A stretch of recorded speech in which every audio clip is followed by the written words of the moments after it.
Scooter na sulit at may kakaibang disenyo. Ito ang Suzuki Avensis 125.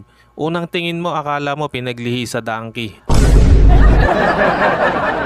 Pag ito yung motor mo kahit malungkot ka, tignan mo lang to talagang mapapatawa ka.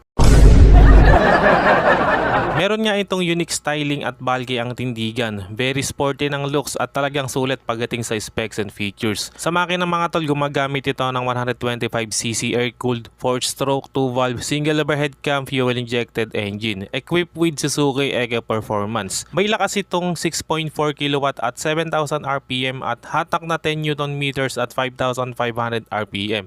CVT ang transmission kaya gas and go ka na lang. Pagdating sa fuel mileage, napakatipid dito mga tol. Kaya nitong umabot hanggang 54.9 km per liter. Napakasulit diba? At sa mga features, unang-una yung tindigan talagang panalo. Bagay kahit sa malaking tao dahil bulky nga ang body design.